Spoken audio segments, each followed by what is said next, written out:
जब गुरु परशुराम ने दिया कर्ण को शाप, महाभारत की वो घटना जिसने एक महान योद्धा की तकदीर हमेशा के लिए बदल दी। एक शिष्य जिसने अपने गुरु से झूठ बोला, एक गुरु जिसने अपने शिष्य को शाप दे दिया, और वो शाप कुरुक्षेत्र के मैदान में कर्ण की मौत का कारण बना। ये कहानी है कर्ण और परशुराम की। कर्ण सूर्यपुत्र, दानवीर, महारथी, लेकिन दुनिया उन्हें जानती थी सिर्फ सारथी पुत्र के रूप में। हस्तिनापुर के गुरुकुल में द्रोणाचार्य ने कर्ण को शिक्षा देने से मना कर दिया था, क्योंकि वो क्षत्रिय नहीं थे, कम से कम दुनिया की नजरों में। कर्ण के मन में एक ही सपना था, ब्रह्मास्त्र की विद्या सीखना, अर्जुन से भी बड़ा योद्धा बनना। तब कर्ण को पता चला महर्षि परशुराम भगवान विष्णु के छठे अवतार, परशु धारण करने वाले, तीनों लोकों के सर्वश्रेष्ठ धनुर्धर।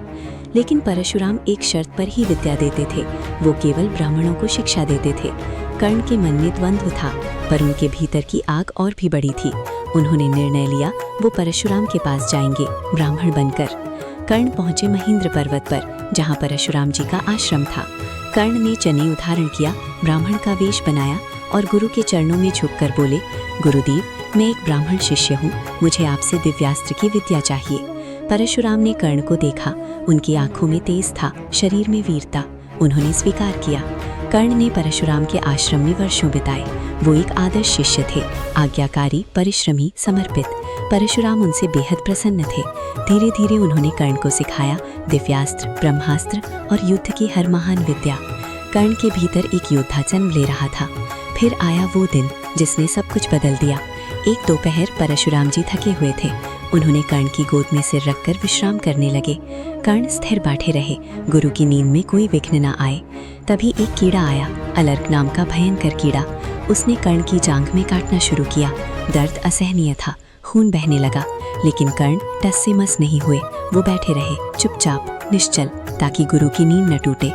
जब परशुराम जी की आंख खुली, उन्होंने देखा कर्ण की जांघ से खून की धारा बह रही है और कर्ण मौन बैठे हैं। परशुराम का हृदय पहले द्रवित हुआ। वत्स, ये कष्ट सहते रहे और मुझे जगाया नहीं। लेकिन अगले ही पल उनके मन में एक विचार कौन था। इतना दर्द और एक भी आह नहीं, ये धैर्य किसी ब्राह्मण का नहीं हो सकता। केवल एक क्षत्रिय ही ऐसी पीड़ा सह सकता है।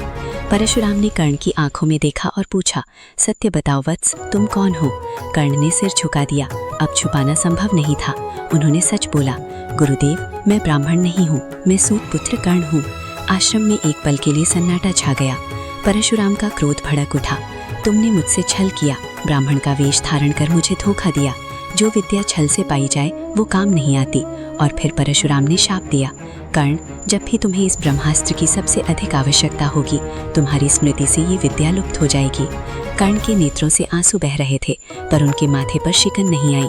उन्होंने हाथ जोड़कर कहा, गुरुदेव, आपका शाप स्वीकार है, लेकिन ये भी सत्य है, मैंने ये विद्या इसलिए सीखी क्योंकि मुझे कहीं और जगह नहीं मिली।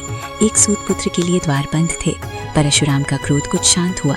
उन्होंने कर्ण को अपना विजय धनुष दिया और आशीर्वाद दिया, तुम्हारी वीरता अमर रहेगी।